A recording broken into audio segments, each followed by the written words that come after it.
Hello everyone, Mr. Happy here, and today I wanted to make a video sharing my thoughts on the upcoming additions to the Summoner job coming in Final Fantasy XIV's first expansion, Heavensward. Just like with my Bard video, these are additions that were brought to light with the latest Live Letter 21, where a bunch of new abilities were shown for all the existing jobs, as well as some of the abilities of Machinist, Astrologian, and Dark Knight.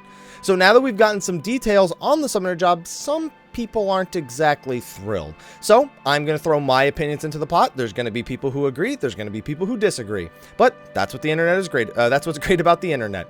So with that out of the way, let me just say one more time, just like I said in my Bard video, this expresses only my opinion. Feel free to disagree. That's, we all have opinions. That's just how it's going to work. But anyway, no more messing around. Let's get right into the details of the new abilities for Summoner. So there's one specific topic I'm going to save right for the very end. I want to talk about the new abilities that we know we're getting, as opposed to the things we know that we're not getting. And I know it's probably the topic you guys want to hear about the most. So first, let's go over some of the new abilities for Summoner. The first new ability is Tri-Disaster. Wait, that's not a new ability. That's an ability we already had. Well, they're actually renaming the old Tri-Disaster to Tri-Bind.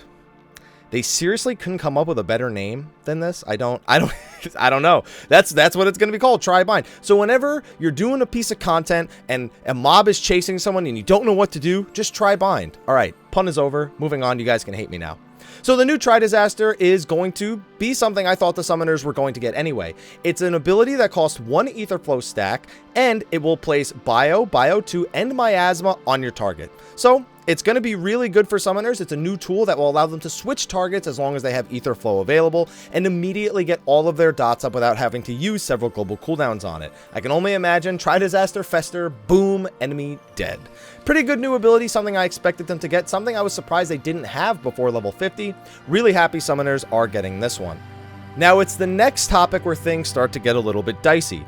One of their other new abilities is called Dreadworm Trance, or you could just call it Bahamut Trance if you really wanted to.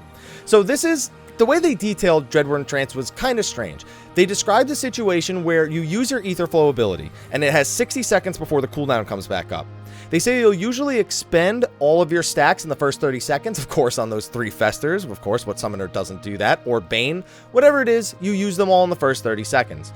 The other 30 seconds where you're just kind of doing damage, your Ruin rotation, you're putting dots up on the target, that is where Dreadworm Trance comes in. Dreadworm Trance will infuse the summoner with the power of Bahamut, and while they have this trance up, they will generate Bahamut Ethers, and when they have enough Ethers, they are able to spend it on quote-unquote an action. I don't know if there's only a single ability tied to the Dreadworm Trance at the launch of this new feature, but at the very least we know there is one action that is going to be involved with this, and it is most likely the action you've been seeing on your screen quite a bit. It looks like Akmorn. For those of you who don't know what Akmorn is, it's an ability used by the final boss of turn 13 of the Binding Coil of Bahamut.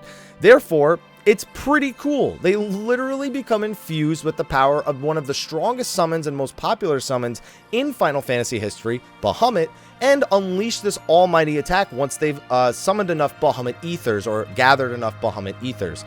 It's going to be interesting to see how this ties in with your Etherflow usage. If it really is just, oh, I'm out of Etherflow stacks, let me go into Dreadworm Trance. And what if there's a cooldown on it? What abilities generate Bahamut Ethers? Is it like crits on dots? Is it dot cast? Is it ruin cast? I'm really interested to see what this is actually going to add to the rotation for Summoner, because it sounds like a totally new thing, just like most of the jobs they have to deal with. I'm a fan of it, and I'm even more a fan of it because this seems much more in line with the Summoner. To me, Dreadworm Trance is almost like an old school version of what the Summoners usually did. They would summon something, do one big attack, and then it would go away. That's kind of what the summoners were always good for in all the old games. This is like a step towards that, because you become infused with the power, and then you unleash an ultimate attack, and the power is gone. It's very summoner-esque, and I'm glad to see them go at least going a little bit back to their roots here with the summoner job. However, with that said, the next part is not gonna make you all that happy. Okay, when I say it's not going to make you that happy, that is of course subjective, because honestly, this is something that doesn't bother me at all. So I'm sure a lot of you out there have been hearing and seeing interviews where Yoshi P has said, when we raise the level cap, that would probably be the time that we would add new summons to the summoner, new Egis. And some people have had mixed feelings about the fact that we're even getting new Egis. Some people didn't want them at all. Some people just wanted the old ones to be improved. Some people wanted way more Egis than we were probably going to get, with multiple usages and elemental affinities and all that fun stuff, right?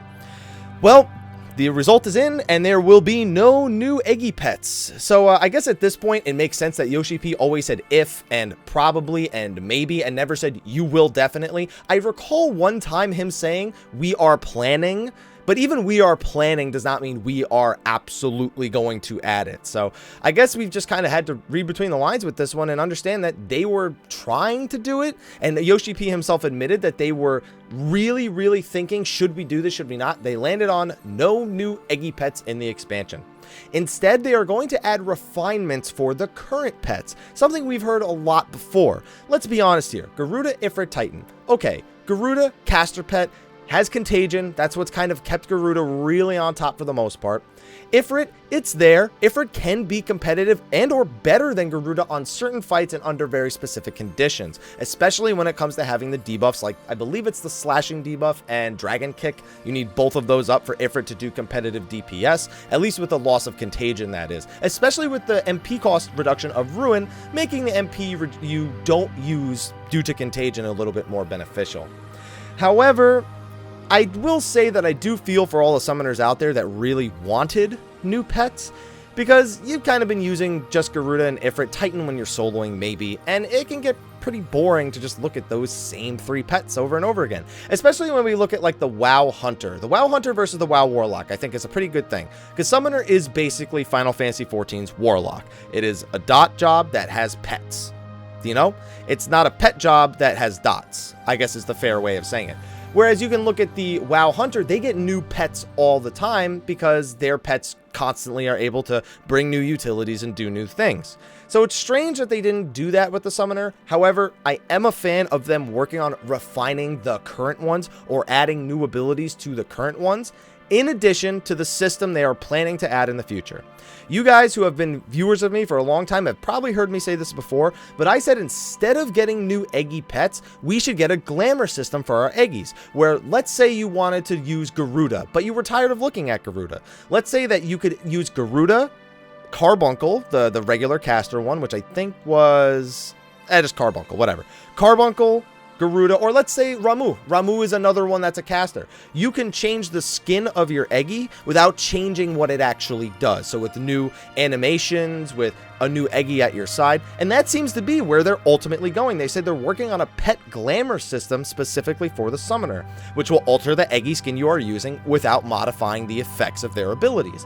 So they said that's planned for the future, not for launch. It seems to me they got so hung up on whether they should add them or not that they weren't able to get this system done. I know this isn't just a gameplay thing. It's mostly they need to create the skins for all the Eggies. They need to make sure that they are that they have a user interface for changing it out effectively. I'm sure that that's all going into it, but we don't know when this is coming. Summoners, for this thing, I'd really ask about it as often as possible, because you want to make sure they don't forget about this, like they put add-ons on the back burners. This is something Summoners have wanted for a long time. They've wanted different pets, and if it means a Glamour system to bring it to them, I'm all for it. Ultimately, I'm happy with the new Summoner changes. I feel like as a job, they'll be much more interesting to play. And there's also some things we don't know about them yet. Like they said there's an additional new attack that deals magic-based damage. And they said there's 2 new abilities at level 60 that will largely change your rotations. I think that might be Dreadworm Trance and Akmorn, or whatever they end up calling it. But that could be something totally different as well. I think it's going to be a more fun and a more competitive job to play. I think they have better tools at their disposal now. They have the same utility they had before, and they also have some more personal DPS enhancers and more interesting rotations overall. As a pet job, as an old school summoner, I know there are people that are still going to be disappointed, and I feel you. I get it. I do think that the Eggies could at least be a little bit bigger. I think it would be cool if when you use Spur, which is a summoner only action, by the way, it would be cool if your pet took on a new appearance, sort of a warped appearance to showcase their increase in power. Things like that I think could definitely benefit the summoner job. So I feel for all you out there who are upset that there's no new Eggy pets, that the Eggies aren't having their skins changed at all, but it seems like they are at least in the works. And hopefully, if they can take my advice on that whole spur thing and maybe make the Eggies look a little bit cooler for the duration, that would be great. Overall, I think the job is going to play well. I think those who are dedicated summoners who aren't so bothered by the no new Eggy pets thing will find themselves enjoying the job on a different level and a whole new way when the expansion comes out. Very happy with the new abilities that are being added. But let me know what your thoughts are. How upset are you, or how much don't you care about the no new Eggy pets thing? Does that really bother you a lot? Do you think Dreadworm Trance really captures the essence of a summoner, kind of taking it to the next step as absorbing the summoner, infusing it, or being possessed by it, and unleashing that summon's power on their own? And furthermore, don't you want to know what the LB3 is going to look like now? Is it going to be Bahamut? Is it going to be Ifrit? Is it going to be something we've never seen before and we're totally not expecting? Let me know what you think in the comments section of the video below. But anyway, everyone, thank you for watching. I'll be doing one of these videos for every single one of the new jobs, so hopefully you're looking forward to all of them. Anyway, thank you for watching. I'll see you guys next time, and until then, take care.